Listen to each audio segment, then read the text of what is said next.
Our next team represents Italy's 17-year-old Zoe Bianchi and 19-year-old Danielle Basile. Had a second in Baku and a third in Abu Dhabi on the Junior Grand Prix circuit. Just missing out on the Junior Grand Prix final. Yeah, indication of the potential that this team has to be competitive in this event as they skate to Sing It Back and Would You.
That's fun.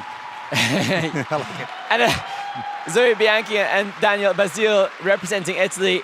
The fact that your immediate adjective description is "that's fun," that is crowd pleasing.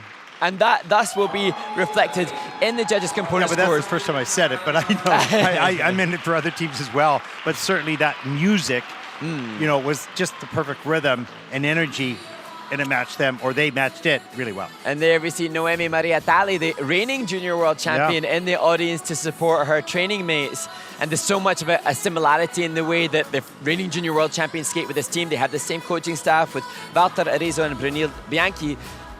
But this leveled up in terms of skating skill. And one of the criteria for skating skill is that the core control facilitates movement. And I was so aware of the strength of the core of both of these skaters, and also the length and the depth of their strokes as well. And, you know, this performance kind of validated the Junior Grand Prix results that we saw a little earlier. And it was a relatively new team for us to see. And we said, wow, this is really good. And they're here. And that's why, as you said, I think you're asking me about what will separate the teams earlier during warm-up. If the skaters have been ingrained with good fundamental basic skating skills, then the result is always going to be good. And when you see this team, even that forward edge, the left forward outside edge entry into the entry feature of the Twizzles, you can see deeper knee and deeper ankle, and that's so crucial.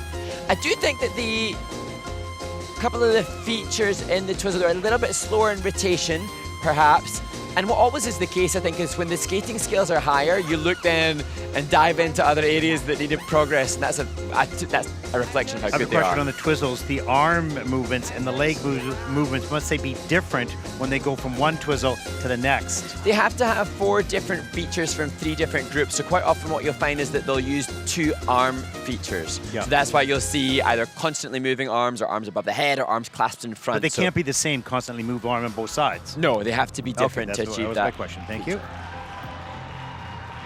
So there. Walter Rizzo on the right is Walter, he's so funny, but he's always so serious before the scores come up. He's, if you thought you knew the man based on the kiss and cry, it'd be very different to the man that you he must see. be boring. So not true. So scores thus far have been a little lower for the teams comparative to the scores that they have posted earlier on this season, but the lead score, 59.16, is something that Zoe and Daniel will be looking to try to usurp. Rhythm dance scores for Zoe and Danielle is 57.94. It's a pretty good score. It is second place so far in this event. I think, okay, they're within striking range and seem pretty happy with both the performance, the score, and the placement.